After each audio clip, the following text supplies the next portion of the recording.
Vísir, rótgróið, kröftugt og framsækið íslenskt sjávarútvegsfyrirtæki. Valka, hátæknilausnir fyrir kröfuharðan alþjóðlegan sjávarútveg.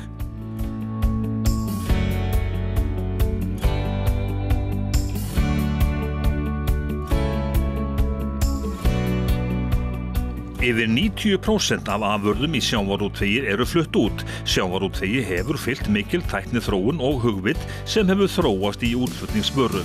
Greinin og hefur verið burðarás íslensk efnahags- og atvinnulífs. Á sjávarútvegsráðstefnunni 2018 voru ýmsar hliðar sjávarútvegsins ræddar í þaula. Þetta var 9. ráðstefnan og málstofurnar að þessu sinni voru alls 16.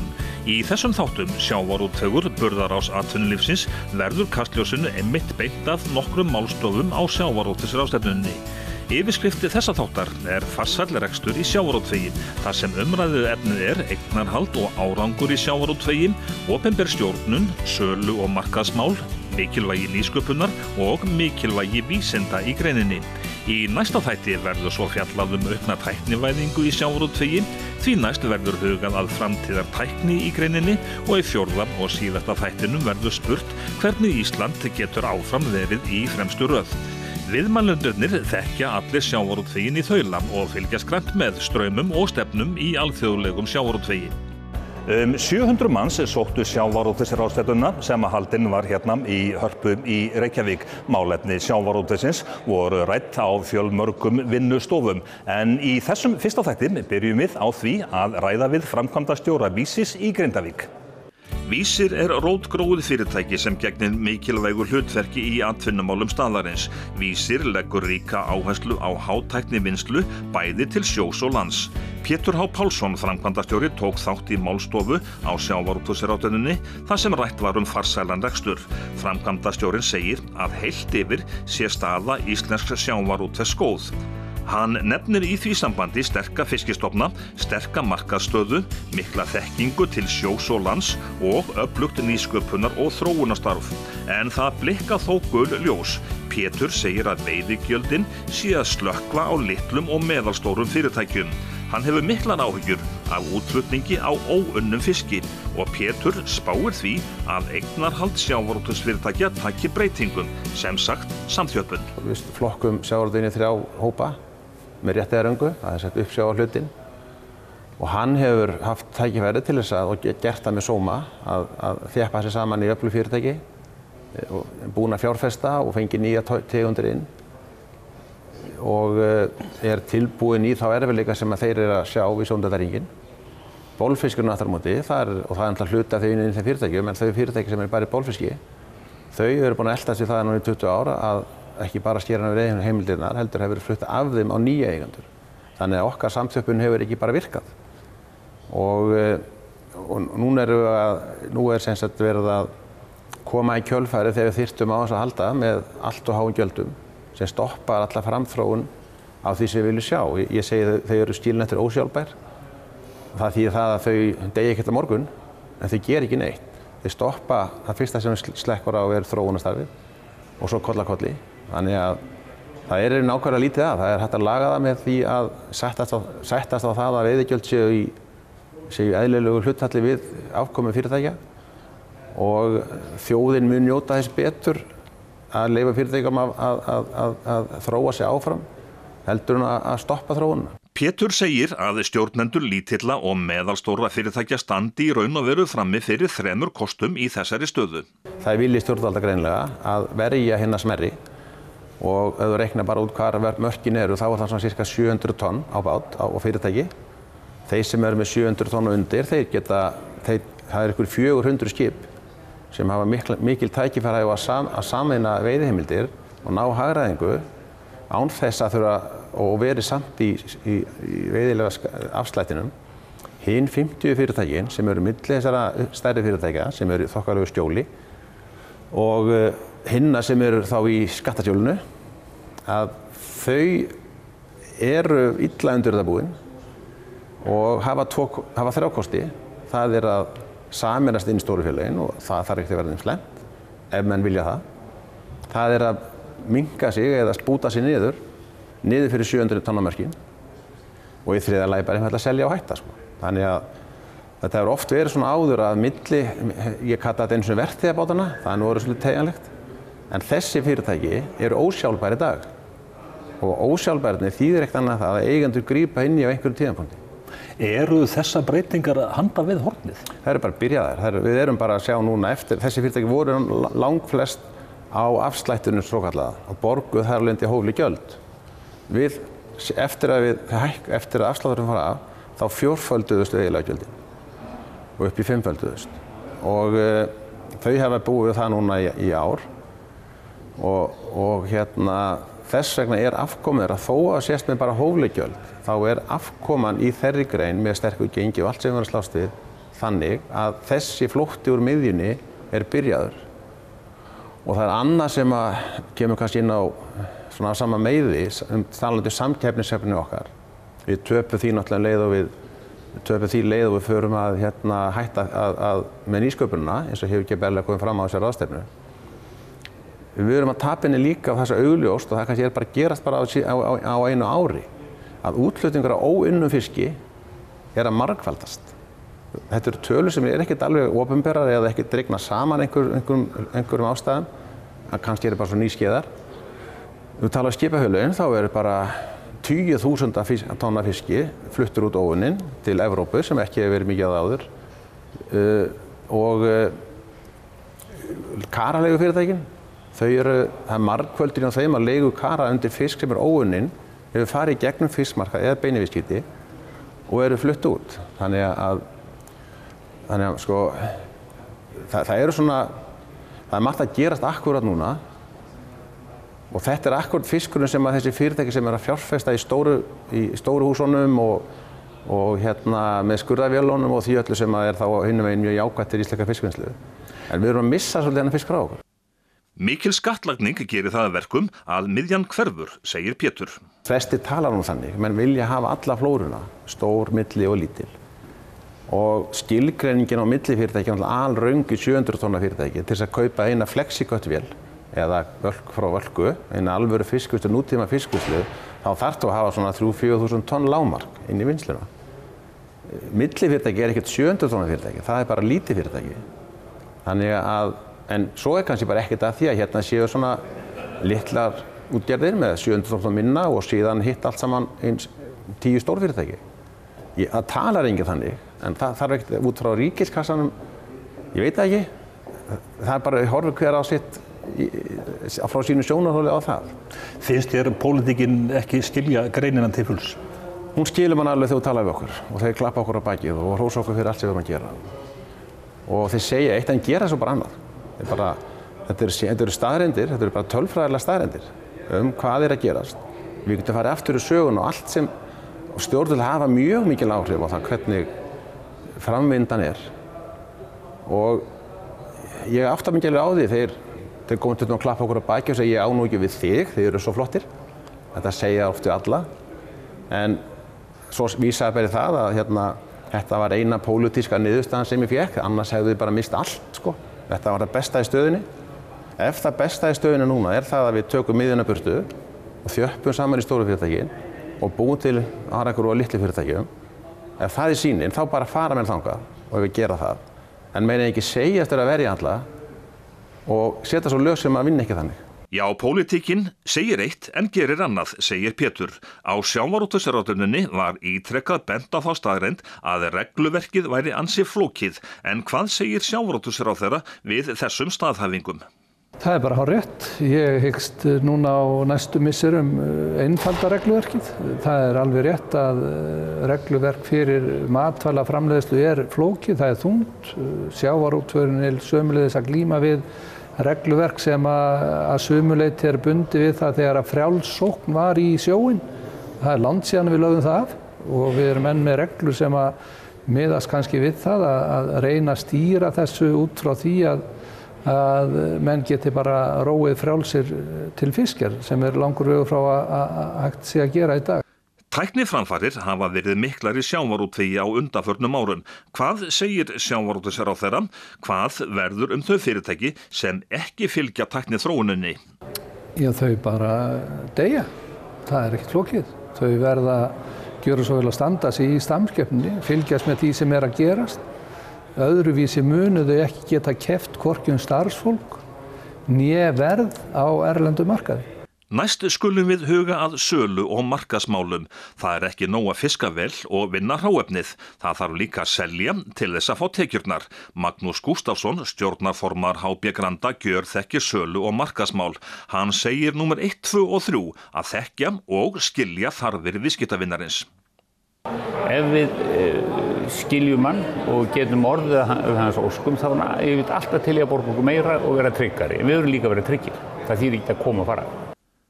Magnús segir að hugvitið sé mikilvægt í sölu og markaðsmálum og hann nefnir líka getuna til þess að standa við gerða samninga. Það hefur verið mjög flott að sjá það hérna á Íslandi að menn hafa verið ákveðnir að standa sig vel og verið tilbúin að sitja í það peninga og enda hefur það gefið vel eins og Mar er flottasta dæmi sko að það mikið góð uppskera ef þú gerir þetta skynsemi og sá sem að náttúrulega ræður þessu er kúninn, hann með peningin og hann borgar. Finnst þér okkur hafa farið fram á undanförnum áratugum Íslendingum að selja fisk? Nei, ekki, ég segi það nú þarna aðeins í ræðunni sko. Það svo margir að selja sama fiskin og keppa bara í verðum, það ekki gott. Þegar sölusamtökin voru, þá höfðu einstakir framleiðendur heilmikið sjálfstæði, en þeir gátu þá, það mikil vinna mikil vinna að ná til góðra viðskiptavinna og ég tek þarna dæmi sem ég man eftir frá sænskum iðnjöfur. Þeir voru að hæla honum mikið fyrir hvað hann ætti glæsilega verksmiðjur og hann sagði ég held við getum byggt hvaða verksmiðju sem er á 1 til 2 árum en ég hef ekki ennþá náð í viðskiptavinna sem langar eiga viðskipti við og þetta það tekur alveg mikinn og góðan ásetning og miklu meiri tíma og heldur að skilja viðskipti og nálgast hann og svo er hann náttúrulega velju að hafna það sem möguleiki að hafa upp úr sér og menn kunna meta því, þú heldur hjá áfram en ef þú enda bara í það að það er þrasum 1, 2 eða 3% þá er ekki mikið framtíð í því. Þú þekkir Bandaríkin vel dæmi góða sölumennsku í Bandaríkjunum þegar matförur eru annars vegar? Já sko, við seldum mikið sko að Bandaríkin, verðmættur fiskurinn fer inn á matsölustæði og þá eru þar dreifiaðilar sem eru feiknarlega öflugir sem eru með svona 15-20.000 vörunúmer og þjóna viðskiptavininum algjörlega. Hann bara, þeir hringja, þeir koma og þeir skaffa þeim allt sem þeir þurfa. Þú að selja sölumönnum þessara aðila annars vegar að það borgir sig að selja vöruna inn og svo að fara í einstaka viðskiptavini af veitingastæði og samfara þá. Svo þú verður að færa vörun í gegn inn í veitingastæðina og til þess höfum við góða umboðsmenn og þeir verða að hafa áhuga á því. Svo aftur getur maður selt mikið beint til stóra kúnna, það getur ekki vel, en þeir eru svona, þeir geta, það þá einn stór stundum sem mikið og þeir eru fljótir kannski að fara frá þér og það ekki með rétt verð. En hitt þegar þetta svona margir aðilar sem að kunna meta þetta og vörumerkið var náttúrulega mjög öflugt og það svolítið misskilningur hérna að menn sko logoð og vörumerki er ólíkt eins og þeir sem við unnum mest með þeir segja sko að vörumerki bara nafnorð og hvað kemur í huga viðskiptavinarins þegar þeir heyri nafnorðið? Það góður fiskur, áreiðanleiki, jafngæði og sanngjörn viðskipti? Ef þið tekst að gera það, þá verður tilbúin að koma meira og borga byggðum. Hvaða heilræði gefur þau nú íslenskum sjávarútvegi þegar sölu og markaðsmál eru annars vegar? Vanda sig við það að skilja hvert þú vilt selja og vinna vel með þeir sem allar að vinna með af viðskiptum. Það aldrei ofmetið, ekki að halda að þetta sé 1 mínútu jobb. En hver veikleiki Íslendinga? Við náttúrulega höfum sveiflur í umhverfinu og við höfum sveiflur í verðbólgusveiflur og svo sjávarútveginn í sveiflum og það og eins og þetta núna, það mikið boðið upp af fiskinu svo þetta mikla verðsveiflur. Svo að veikleikin kannski sá að þetta heldur eftir að sölusamtökin sem gáfu stöðuleika liðum til lok þá hefur minni stöðuleiki. Svo eins og sumir segja sko, eins og ég vitnaði að að verðins hlutfallslega verð sem við fáum í dag eru sennilega lakari heldur en þegar við stóðum saman á sölunni. En myndirðu segja að Íslendingar séu góðir sölumenn? Það er náttúrulega óskaplega misjafnir. Óskaplega misjafnir. Það eru góðir margir og svo eru aðrir sem eru tækifærissinnar. Já, margir eru góðir, aðrir eru tækifærissinnar, segir Magnús Gústafsson sem gjörþekkir sölumál og áfram skulum við huga að þáttum sem móta farsælan rekstur. Til þess að ná góðum árangri þarf að hafa 3 atriði sérstaklega í huga, segir Finnbogi Jónsson sem sömuleiðis hefur starfað lengi í greininni. Það í fyrsta lagi að það sé að við búum við skilvirkt fiskveiðistjórnunarkerfi. Í öðru lagi að við höfum góða áhöfn til sjós og lands og í þriðja lagi nýsköpun, stöðug áhersla á hana og að menn sé opnir fyrir nýjungum. Fiskveiðistjórnunarkerfið, hefur það verið okkur til góðs? Já, ég tel svo vera. Ég finnst þetta fiskveiðistjórnunarkerfi sem við búum við bæði stuðla að því að vernda fiskstofnana og ná hámarksafrakstri úr þeim. Mér finnst það stuðla að því að það sé hvati til þess að gera sem mestu verðmæti úr aflanum og hvati til þess að ná aflanum með sem lægstum tilkostnaði. Þetta eru 3 atriði sem að gott fiskveiðistjórnunarkerfi inniheldur og það gerir okkar kerfi. Þótt lengi hafi verið deilt kvótakerfið álítur Finnbogi að almenn sátt hafi skapast aflamarkskerfið í þjóðfélaginu. Nú sé helst deilt veiðileyfagjaldið. Finnbogi segir að litið sé upp til Íslendinga í sjávarútvegi. Já, það er litið mjög upp til Íslendinga. Við höfum náð bara hvað mestum árangri í heiminum að mínu mati í fiskveiðistjórnun og í rekstri sjávarútvegsfyrirtækja. Við finnum það núna að því að ég er þátttakandi í því að reyna að selja íslenskar tæknivörur til Rússland sem að endurnýja sinn fiskveiðiflota. Að ein ástæðan fyrir því að menn hafa áhuga á Íslandi er akkurat það að menn sjá það að hér eru flott sjávarútvegsfyrirtæki, vel rekin og við erum að skila árangri. Nýsköpunin í sjávarútvegi? Nýsköpun í sjávarútvegi hefur verið mjög mikil eftir 1983. Við höfum fengið stofnað mörg fyrirtæki, tæknifyrirtæki á þessum tíma sem liðinn er frá því að kvótakerfið var sett á og mörg mjög flott tæknifyrirtæki. Ég nefndi þarna nokkur í morgun, ég nefndi nú meðal annars Sæpla sem ég tók þátt í því ég bjó á Akureyri og reist Þetta var nú alþjóðlegu fyrirtæki í rauninni, þeir hafa skilað náttúrulega feiknarlegum árangri, haft mjög áhrif á gæði fisks og afurða úr skipum og í land.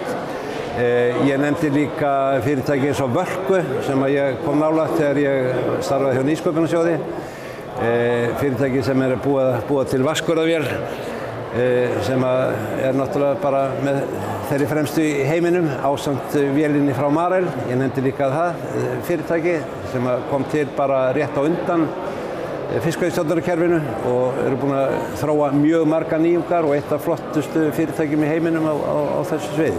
Finnbogi segir mikilvægt að sjávarútvegsfyrirtækin vinni með sprota og nýsköpunarfyrirtækjum.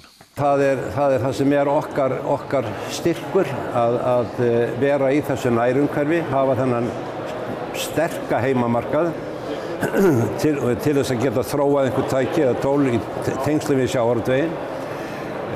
Það er okkar megin styrkur.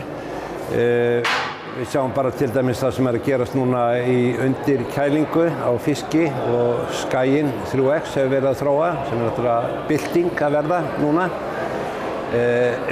Og þetta er allt gert í mjög nánu samstarfi við sjávarútvegsfyrirtæki. Það er algjört lykilatriði.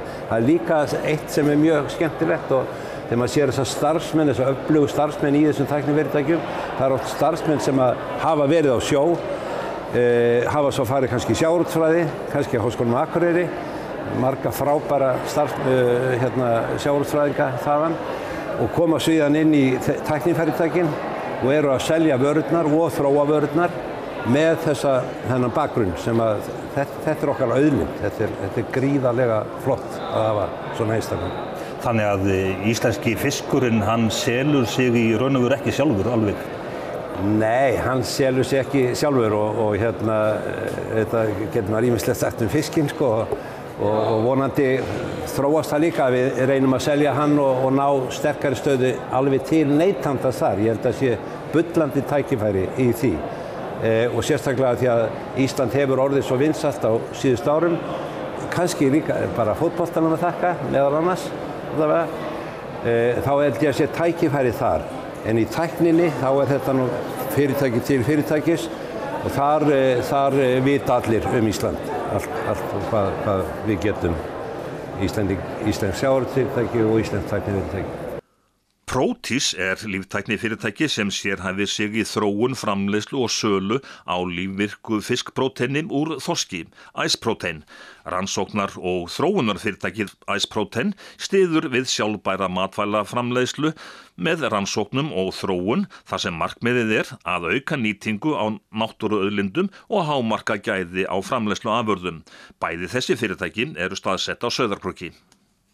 Já, fræðasamfélagið, það getur haft mikil áhrif inn í sjávarútveginn því það kemur með ákveðna aðferðafræði til þess að skoða bæði þá aðstæður í hafinu sem hægt að nýta sér þá varðandi fiskveiðistjórnunarkerfið og síðan bara kemur fræðasamfélagið líka með ákveðna þekkingu og aðferðir inn í vinnslu og veiðar á fiski og svo inn í sem hægt síðan að nota sem markaðstæki í sölu á íslenskum sjávarafurðum. Hólmfríður segir að samvinna þekkingarsamfélagsins og sjávarútvegsins hafi líklega aukist á undanförnum árum. Ég held að menn séu líka að átta sig á því hvað þetta er mikilvægt að þetta vinni saman því að þekkingariðnaðurinn hann styður við sjávarútveginn en sjávarútveginn styður ekki síður við þekkingariðnaðinn. Hvernig styður þekkingariðnaðurinn við sjávarútveginn ef þú nefnir þetta dæmi? Já, til dæmis bara í þróun á bættri kælitækni að þá kemur þekkingariðnaðurinn inn með ákveðna aðferðafræði bæði til þess að byggja upp tæknina við að kæla og einnig til þess að sýna fram á að með því að kæla að þá erum við að fá betra hráefni. Hólmfríður segir markmiðið fyrir sjávarútveginn að styrkja samkeppnishæfnina. Alltaf, því að við þurfum alltaf að huga því að vera með bestu vöruna. Þín fyrirtæki Ice Protein og Protis, úr hverju vinna þau, sjávarhangi? Já, Protis er að vinna úr afskurði prótein sem að fellur til við hefðbundna flakavinnslu á fiski og þar er mjög mikilvægt að afskurðurinn sé bara meðhöndlaður eins og flakið sjálft að við sem að fá fyrsta flokks hráefni inn í próteinvinnsluna til okkar þannig að við getum búið til úr því hágæða vöru. En hvernig lítur framtíðin út þegar er að ræða samvinnu fræðasamfélagsins og sjávarútvegsins? Ég held að þurfa að styðja við þessa samvinnu. Ég held að stjórnvöld verða að gera sér grein fyrir því að það þarf að styðja við þessa samvinnu og sjávarútvegurinn, hann hefur hingað til verið í stakk búinn að stunda mikla nýsköpun og þar kemur aftur að stjórnvöldum. Þeir þurfa líka að sjá til þess að svo geti verið áfram og það þarf ekki hugsanlega að koma líka með opinbert fé í formi styrkja til þeirra rannsókna- og þróunarfyrirtæki sem eru að stunda nýsköpun. Þannig að þetta er algjörlega nauðsynlegt að halda áfram að stunda nýsköpun og þannig að ég sé þetta í rauninni, þetta er alveg augljóst mál að það þarf að gera þetta og það er það svolítið bara svona hvernig stefna stjórnvalda verður í þessum málum sem lúta að nýsköpun í sjávarútvegi. Horfa önnur lönd til Íslands hvað varðar þessa samvinnu? Já, ég held að önnur lönd horfi til Íslands varðandi samvinnu fræðasamfélagsins og iðnaðarins eða greinarinnar sjálfvarar því að þessi tæknifyrirtæki sem hafa verið að vaxa og dafna hérna eins og til dæmis Skaginn, 3Rex og Marel og fleiri fyrirtæki að þau hafa fengið þessi tækifæri til þess að vaxa og dafna vegna þess að þau eru unnið svo náið með sjávarútvegsfyrirtækjanum sjálfum. Þeim hefur verið bent á það sem betur mætti fara, hvað er hægt að stunda nýsköpunina og hvað eru tækifærin til þess að gera enn betur. Saman dregið möguleikarnir, þeir eru miklir og ríkir. Möguleikar til nýsköpunar eru mjög miklir á Íslandi. Við eigum eftir að sjálfvirknivæða sjávarútveginn miklu meira. Við eigum eftir að klára kælidæmið, við eigum eftir að klára kælinguna inn í vinnslunum sjálfum og síðan höfum við fullt af hráefni til að vinna verðmætar afurðir úr. Þannig að þú ert bjartsýn? Ég er mjög bjartsýn á framtíðina og hlakka til. Í næsta þætti verður fjallað aukna tækni og sjálfvirknivæðingu í sjávarútvegi. Þróunin ör og veldur ýmsum eðlisbreytingum og krefst nýs hugsunarháttar, bæði hvað varðar störf í fiskvinnslum sem og uppsetningu vinnsluhúsa.